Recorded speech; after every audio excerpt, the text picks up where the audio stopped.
Prior to this past season, the Orlando Magic looked like a directionless team. The Magic made the playoffs in both 2019 and 2020, but were eliminated in the first round both years.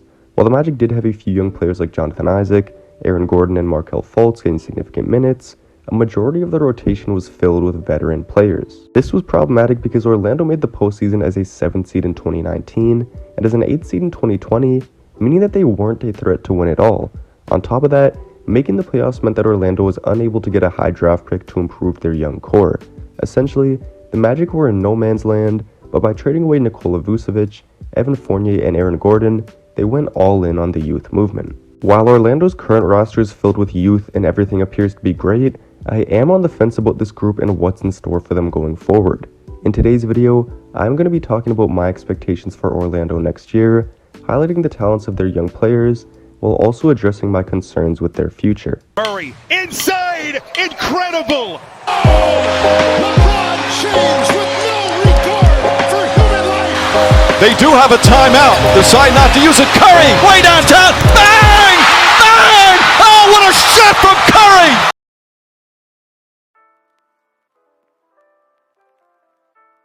First things first, I want to talk about the positive aspects of this team. The main thing to get excited about is this team's defensive potential. After all, the Magic have been trying to draft and bring in players with defensive upside, worrying about the offensive fit later. While Jalen Suggs is a talented offensive player, my favorite thing about him is his defense. Suggs was a great defender in college, in large part because he is such a fierce competitor. Suggs puts pressure on the ball, moves his feet to stay in front of his man, and even though he's just 6'4", Suggs can protect the rim as well.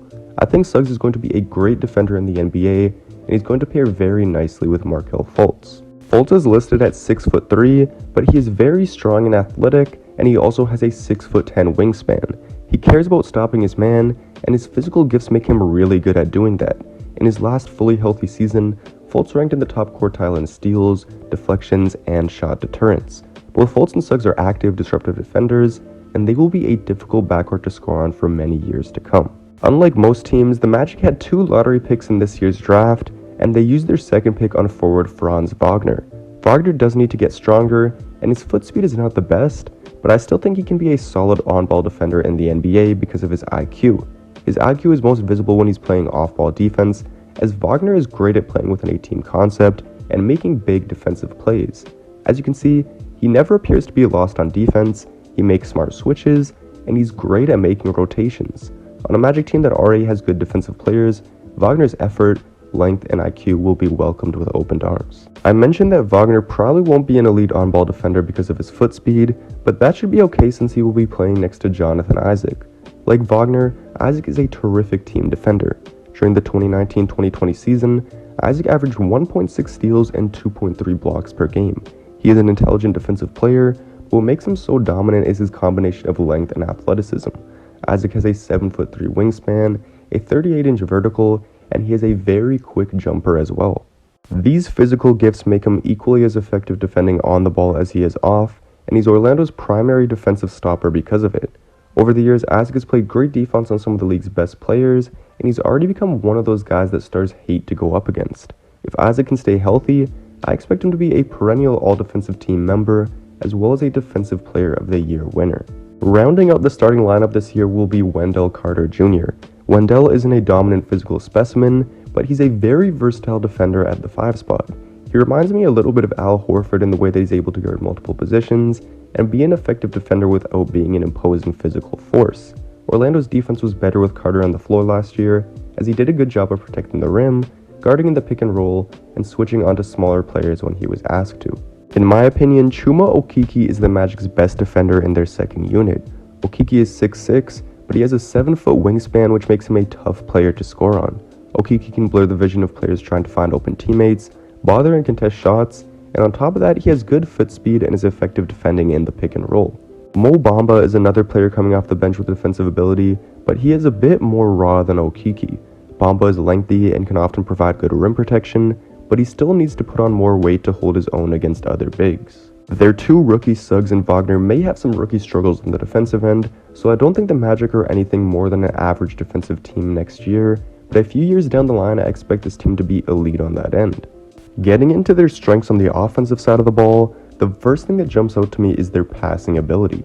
Markelle Fultz has been a very good playmaker since coming to Orlando, Jalen Suggs and Franz Wagner were good passers in college, and Wendell Carter is a pretty good passing big too.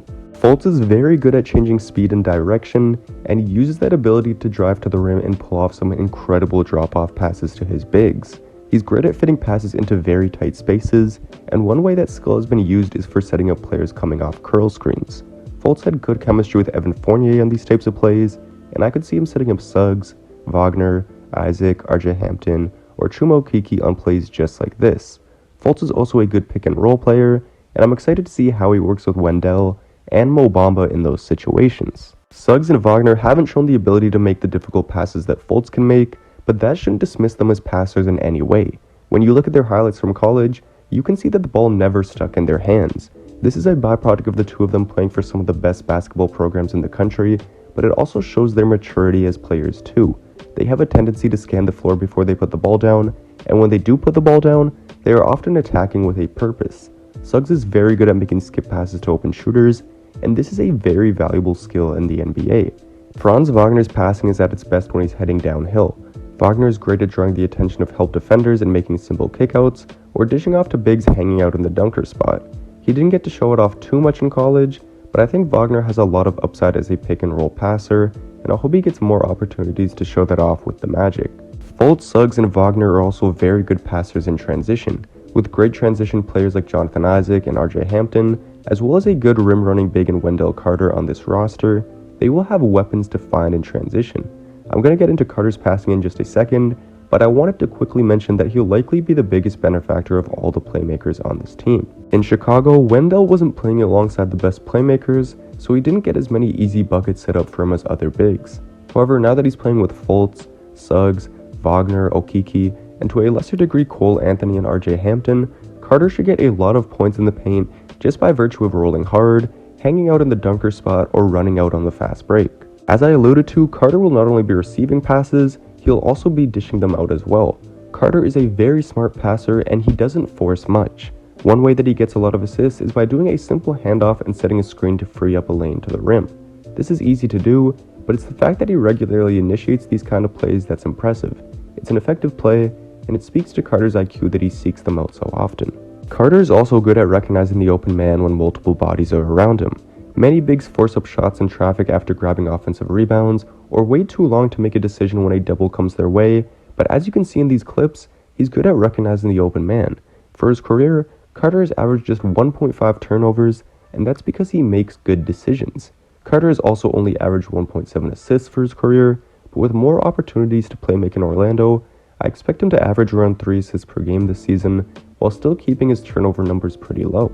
Wendell is good at finding cutters, and I think he's going to gel quite nicely with Franz Wagner. Wagner was one of the best cutters in college basketball last year, and I'm confident that skill will translate to the NBA.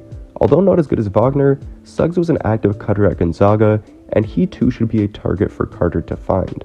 Some other things that could open up Orlando's offense are Wagner and Suggs' potential as shooters, as well as the fact that this team has multiple ball handlers. Although Cole Anthony and RJ Hampton aren't the passers that others on this roster are, they can be a nice scoring backcourt for Orlando's second unit. Anthony looks calm with the ball in his hands, and he was an elite shooter from 10 to 16 feet, and he had his moments as a three-point shooter too. Hampton showed some life in the mid-range, but his specialty is getting to the rim. With Magic, RJ shot 69.4% around the basket, and his athleticism played a big part in that percentage being so high. Hampton can get tunnel vision sometimes, and I'd like to see him add a little more finesse to his game, but if he works hard on his craft, that will come in time. Two more guys I want to quickly mention are Mo Bamba and Chuma Okeke. Bamba is still relatively raw, but with more opportunity after the Vucevic trade, he showed off some nice shot blocking, rebounding, and three-point shooting skills. Wendell Carter will be the starter in Game 1, but Bamba was a lottery pick for a reason, and it should be interesting to see if he can beat out Carter for that starting center spot. In my opinion, Chuma Okeke is the most underrated young player in the league. At the very least, Okeke should be a very dependable 3-and-D player in his career, but he's shown flashes of having a more well-rounded game. Okeke has a very high release point on his jumper, and he used that to his advantage in the mid-range and in post-up situations. Okeke is also a very underrated passer in the pick and roll, and he'll set up Carter and Bamba for many easy buckets this year. With all this young talent, the Magic can be players in trade talks whenever the next star player requests a trade. As you can tell, there is a lot to be excited about with this team. However, I am a little hesitant to dub the Magic as future contenders. The way I see it, the Orlando Magic's rebuild has been similar to that of the Philadelphia 76ers. During the Sam Hinkie era, Philly's mentality was to draft the best available player. While I do tend to agree with this way of drafting prospects, I don't think you can go without factoring in fit at all. The 76ers infamously drafted 3 centers in a row from 2013 to 2015, and then selected Ben Simmons and Markelle Fultz with back-to-back number 1 picks. The point is, Philadelphia went all in on drafting the best players available, and as we've seen, the strategy hasn't exactly worked out, and they now find themselves in a precarious situation. In Orlando's case, they've been trying to draft players with defensive potential in the hopes of becoming a gritty, tough-minded defensive team. To their credit, the Magic were a top 10 defensive team in both 2019 and 2020. The issue was their play on offense. Even when Orlando was making the playoffs, they were not good offensively. This is because when you draft defensive specialists, the trade-off is that they are usually lacking certain skills on the offensive end. Orlando's logic was that they could draft players based off of their defensive potential, in the hopes that they'd round out their offensive games, much like how the Sixers drafted based off of talent, hoping that the pieces they brought together would find a way to fit. It's a strategy that has a lot of potential, but if it doesn't work out exactly how you planned, it can leave you stuck. Unfortunately for Orlando, I do have a fear that they could end up getting stuck. First off, the Magic have not brought in reliable shooters. Prior to this year, Orlando had drafted players like Elfrid Payton, Jonathan Isaac, and Aaron Gordon in the lottery. While Jonathan Isaac and Aaron Gordon were a great defensive duo, they were an awkward fit together on the offensive end. While Gordon may not be on the team anymore, the Magic have added 2 players in Markelle Fultz and Wendell Carter Jr. that haven't been dependable 3-point shooters in their careers. They did draft 2 players in Suggs and Wagner that have shooting potential, but even in college, those guys were inconsistent, they didn't have the best 3-point percentages, and it's not a guarantee that they develop into great shooters in the league. This is what I expect Orlando's starting lineup to be next year, and as the numbers suggest, this does not project to be a good perimeter shooting team. Besides Terrence Ross, there isn't another great shooter coming off the bench either, and there's a good chance Ross is traded for younger pieces at the deadline. The next thing that could affect this team's future is their injury problems. I can't blame Orlando's front office for this because injuries are relatively random and can happen to anyone, but unfortunately a few of their young players already have pretty bad injury histories.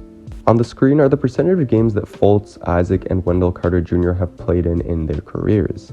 In addition to this, both Fultz and Isaac are coming off major injuries. Fultz will be returning from a torn left ACL that occurred near the start of last season, and Isaac will finally be playing after tearing his left ACL and meniscus back in the bubble. My last issue with this team could be rectified as early as next offseason, that being their lack of a franchise player. There are definitely some nice pieces on this roster, but I don't know if I see star potential for any of them. You also have to consider what kind of foundation the Magic would be providing for next year's top pick. It's not a guarantee that Orlando gets their franchise player next summer, but if they did, would they be confident in the situation they're bringing him into? There is a ton of potential on this roster, but unless that potential is untapped, I'm not sure you can expect major results. As I've said in this video, the 3-point shooting desperately needs to improve, they need more shot creation, and on top of that, there are injury concerns with some of the better players on this team. I'm not saying that I don't believe in the Magic's future, but I do have to be honest when I have concerns about a certain player or team. All in all, there are many things to be excited about with this team, but as I mentioned, there are causes for concern as well. Regardless of what's to come in Orlando's future, the current reality is that they are a rebuilding team, and they likely won't be competing for a playoff spot this year. I think they'll be quite respectable on defense, but there's a good chance they have the worst offense in the league. With that being the case, I have the Orlando Magic finishing 15th in the East. That's going to be all for today's video. Make sure to like, subscribe, and leave a comment down below. I'll have a season preview on the Cleveland Cavaliers coming out soon, so stay tuned for that one. And with all of that being said, I'm out, and I'll see you in the next video.